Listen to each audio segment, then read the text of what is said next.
Fundamental changes are happening in the Middle East that will lead to a redesign of the political map, creating a new Middle East, where the majority of nations whose lands are occupied will achieve freedom and independence, taking their political sovereignty into their own hands. Although war in the Middle East claims victims, it also heralds freedom and liberation from the yoke of colonialism. The Kurdish nation plays a crucial role in this new Middle East, and while it may face sacrifices in the short term, the outcome in the long run will be the establishment and stabilization of an independent Kurdistan. But it is a harbinger of freedom and liberation from the yoke of colonialism.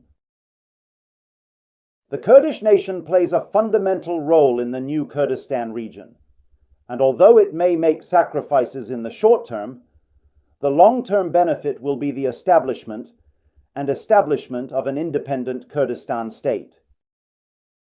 If we look at history, several issues reflect changes in the Middle East. Iraqi Arabs saw little benefit from the US invasion. These attacks led to a federal government in Kurdistan, creating opportunities for Kurds. The Iraqi Arabs did not benefit from the American invasion of Iraq. However, the benefit of these attacks resulted in the formation of a federal government in Kurdistan under Iraqi occupation, which created a historic opportunity for the Kurds.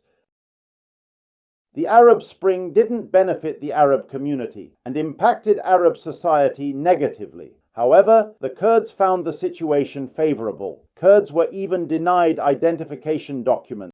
But this time, the situation turned out to be in favor of the Kurds. In another part of Kurdistan that was occupied by the Syrian regime, they were even deprived of the right to have identification documents. However, they managed to establish an autonomous government. Now, out of the 4 occupied parts of Kurdistan, 2 have somewhat achieved freedom, and only the other 2 parts remain occupied in Iran and Turkey. They were able to establish an autonomous government. Now, out of the 4 occupied parts of Kurdistan, 2 have somewhat achieved freedom, and only the other 2 parts remain occupied in Iran and Turkey. Ending Iran and Turkey is the main target for Europe, the US, Israel, and their allies.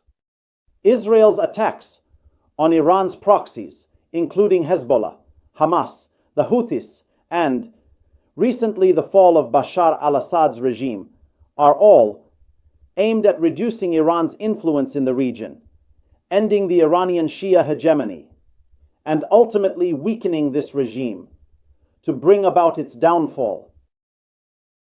Turkey's regime recognizes the dangers ahead and raises the issue of reconciliation with the Kurds. In northern Kurdistan, it's reconciliation. In Rojava, it's war. This shows Turkey's double standard and denial of the Kurdistan issue. What kind of reconciliation? There's a reconciliation approach in northern Kurdistan, but a war strategy against Rojava's Kurds. Turkey's regime, once supporting ISIS, now deals with former ISIS members under new names like Nusra and Hayat Tahrir al-Sham, aiming to destroy Rojava's Kurds. This threatens global democracy and human rights. The Turkish regime, which itself was a supporter and nurturer of the ISIS terrorist organization, is now one of the same ISIS members with a different color and under new names and versions, Jabhat al-Nusra, Hayat Tahrir al-Sham, to target the Kurds. Turkey backs this group linked to Erdogan.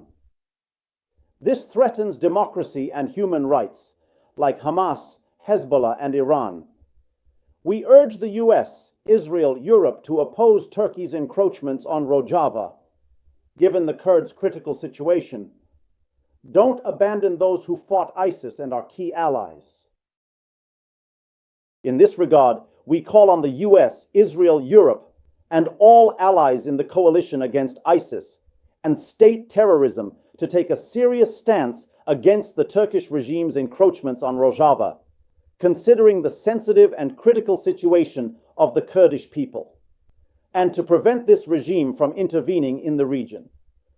Don't leave those who have fought with blood and sacrifice to bring down the world's largest terrorist threat, ISIS, and who are your most important allies in the region, standing alone.